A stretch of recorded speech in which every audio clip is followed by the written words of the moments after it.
Aloha, brother. It was wonderful to see you this morning. So what I'd like you to do is what we're going to be doing is we're going to be transitioning from the idea of not using our thumb to starting to use our thumb. So what we have had is we've got all these different notes that we know. We know what our fingers do with our spider exercises, and we know how to get from point A to point B. We also know how to go back downwards the number line all the way back down and use our different fingers. So keep working with our spider exercises. I hope you do these every time you play. And what we're going to be doing is you're at the point where we're not really learning any more chords because you've learned the basic foundations of all these. What we need to do is start moving into note theory and how chords inside the triads work. Case in point, when I play a C, that's that C on the grand staff below all the 5 lines, and then it's the one with the line in it. So we associate, like on our page that's highlighted, what notes are the C notes and what notes aren't the C notes. In that first song example, we played no D note. Therefore, the note in between the space in between that line and underneath that E note, the bottom line on the leisure line, we don't read that D note inside of that whole piece, so we don't play it. However, if you know that C, D, E, F, G, A, B, and C are inside of that chord structure, C has no sharps, no flats, we'd have C major, D minor, E minor, F major, G major, A minor, B diminished, and C. So with our exercise for that, make sure next week you can come back and you can sight read slowly but surely all that orange highlighted. The next lesson pattern that we have is going to be the C scale. Now the C scale that they have has you doing an alternating thumb movement.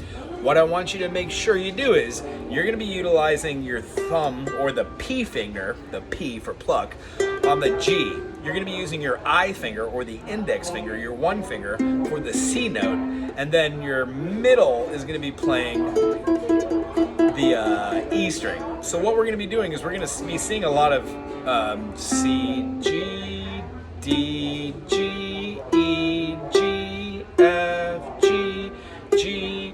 So GG is played with the middle, or we have a thumb middle on whatever your book says there. But what I want you to do is correlate the actual note of what you're playing with what fingering it tells you. Go super slow, and next week come back with that and we will play that together.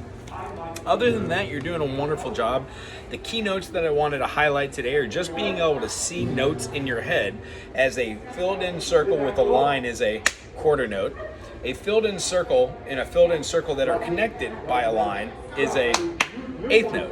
And then when we dot those, or we add extra beats to them, or we actually multiply them and make 16th notes, 32nd notes, we end up just doing basic math.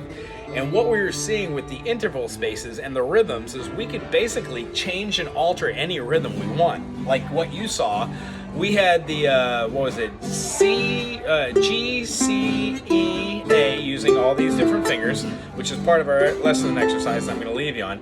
But then we had A, C, A, F, G. Now hypothetically, if we had a quarter, quarter, quarter, quarter, quarter, quarter, quarter, adding that A like you said, and then rest, F, G, that F, G, which was a quarter, quarter, could be rest, which takes the same amount of space as 1 and 2 and rest, same amount of space, but we used a different feeling for that. So once we got the whole measure of everything and every note that's inside of our measure, inside of our song that we're sight reading, then you could go back and change it for your own purposes. Until that point, we know what we're doing. Let's try and keep with the melody that's written. All right, so go and review those in the book. And here's what I'd like you to practice on. Thumb on the high G, index finger on the C, middle finger on the E, and then your 3rd finger on the A to give you bum, dum, bum, bum, bum, dun, dun, dun. And what I'd like you to do is keep that rhythm going so you can play at this tempo. 1 and 2 and 3 and 4 and 1 and 2 and 3 and 4 and 1 and 2 and 3 and 4, and each note should be super consistent.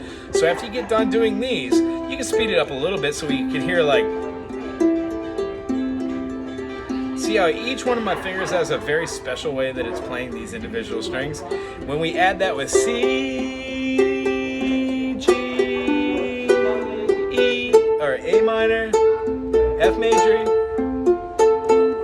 we get something called fingerstyle.